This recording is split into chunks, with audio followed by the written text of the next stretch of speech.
Друзья, всем привет!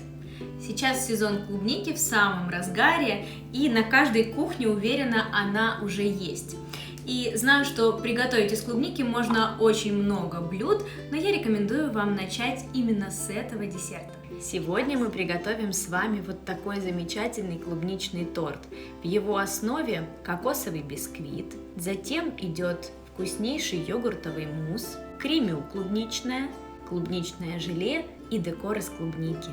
Для приготовления кокосового бисквита нам понадобится сахарная пудра, миндальная мука, кокосовая стружка, яйца, белки, сахар и сливочное масло. Если по каким-либо причинам вы не хотите готовить кокосовый бисквит, в этом десерте вы смело можете заменить его на масляный бисквит. Его вы найдете на моем YouTube-канале в видеоуроке «Десерт 3 молока». Соединяем сухие ингредиенты: кокосовую стружку, миндальную муку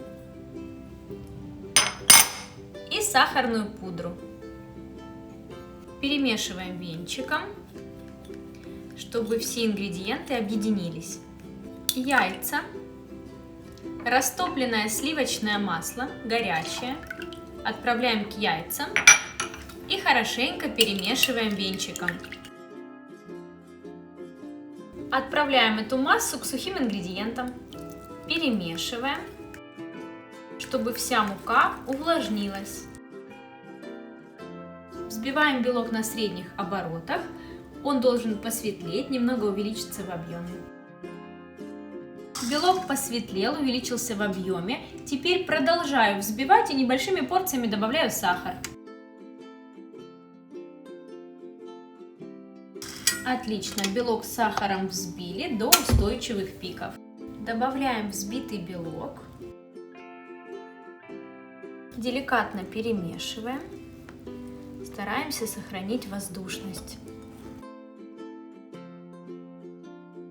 Берем форму кольцо диаметр 22 сантиметра, выстилаем вот таким образом фольгу, для того, чтобы ничего не вытекало из нее. Можно, конечно, использовать и разъемную форму. Отправляем в подготовленную форму наше тесто. Отправляем бисквит выпекать в разогретую до 165 градусов духовку на 20 минут. Бисквит готов, оставляю его при комнатной температуре, для того, чтобы он полностью остыл. Бисквит остыл, теперь снимаю аккуратно фольгу.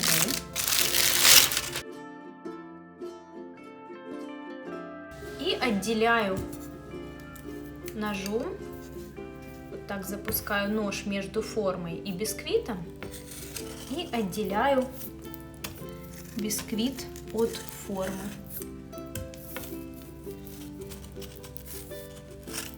Будьте осторожны, бисквит довольно-таки живой, чтобы не травмировать его.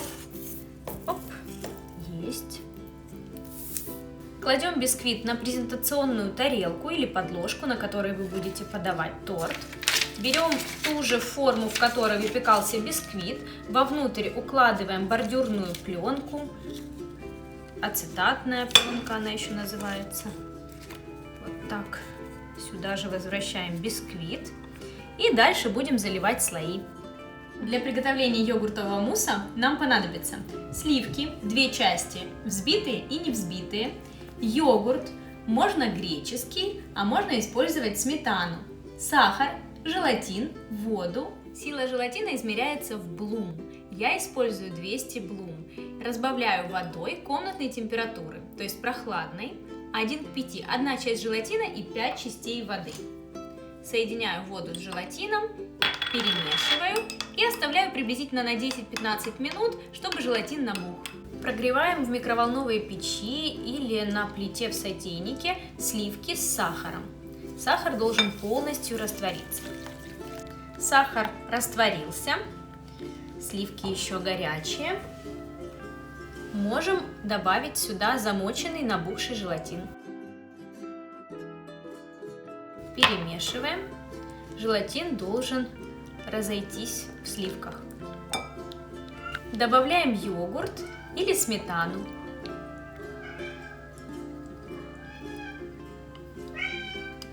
Кто-то услышал сметану. Перемешиваем. Очень нежный, вкусный мусс у нас получится с кислиночкой. Перемешиваю до однородной консистенции. Взбиваем холодные сливки до устойчивых пиков. Добавляю взбитые сливки.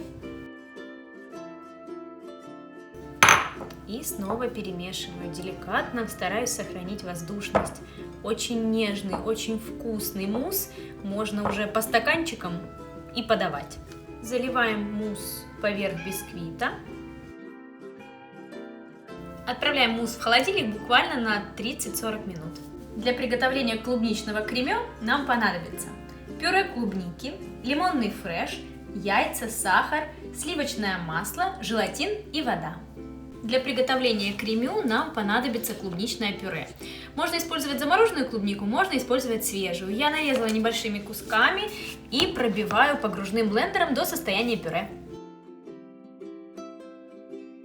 Соединяем желатин с водой комнатной температуры, перемешиваем и отставляем в сторону на 10-15 минут, чтобы желатин набух. Отправляем в сотейник клубничное пюре, сахар, лимонный фреш. Он нам нужен для того, чтобы клубника не потеряла свой яркий, насыщенный, красивый красный цвет. И яйца. Все это перемешиваем. Перемешиваю венчиком. Отправляю на средний огонь и при постоянном помешивании довожу до кипения. Масса закипела, прокипела буквально 30 секунд. Снимаю с огня и переливаю в мерный стакан. Желатин набух, добавляю в горячую массу, перемешиваю. Добавляю кубики холодного сливочного масла. Пробиваю кремю погружным блендером. Поверх застывшего слоя мусса выливаем кремю. Отправляем кремю в холодильник приблизительно на 1 час. Для приготовления клубничного желе нам понадобится клубника, нарежем небольшим кубиком, лимонный фреш, вода, сахар и желатин. Замачиваем желатин водой комнатной температуры. Оставляем приблизительно на 10-15 минут, чтобы желатин набух. Отправляем в сотейник кусочки клубники, сюда же воду, лимонный фреш и сахар. Ставим на огонь и при постоянном помешивании доводим до кипения. Закипело, снимаю с огня и переливаю в миску. Отправляем сюда замоченный набухший желатин. Перемешиваем. Клубнику с соком необходимо поставить в холодильник, она должна немного охладиться. Если мы зальем теплую массу на кремю, кремю начнет плыть и на срезе получится не очень красивый вид. Друзья, а если вы так же, как и я, очень любите муссовые торты, то вам не обойтись без моей книги «От простого к сложному». Там вы найдете целый раздел по муссовым тортам. Клубничное кремю уже стабилизировалось, не липнет к рукам. Поверх клубничного кремю аккуратно выливаю подготовленное, еще не застывшее желе, распределяю клубнику и отправляю в холодильник уже часиков на 5 для того, чтобы наш клубничный слой стабилизировался. Наш клубничный торт простоял в холодильнике около 5 часов, все слои стабилизировались, теперь мы можем снимать металлическое кольцо. Снимаем металлическое кольцо. Красивые слои. Теперь можем снимать пленку. Аккуратненько снимаем. Отлично. Поскольку сейчас очень много свежей клубники, мы можем верхушку задекорировать клубникой. Я нарезала клубнику вот такими тонкими пластиночками И теперь выкладываю ее по кругу. Один слой я уложила в одну сторону, а второй теперь выкладываю в противоположную. Так будет красивее. И выкладываю в центр вот такой красивый клубничный торт.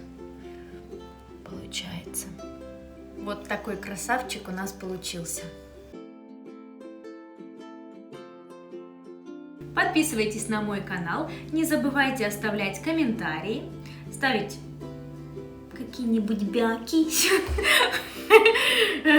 Ну, в споре рождается истина, на самом деле, поэтому огромное вам спасибо за множество интересных комментариев. Я всегда с удовольствием их читаю, стараюсь максимально на все отвечать. Надеюсь, вам это тоже полезно и интересно, поэтому подписывайтесь, комментируйте, ставьте лайки и давайте готовить вместе.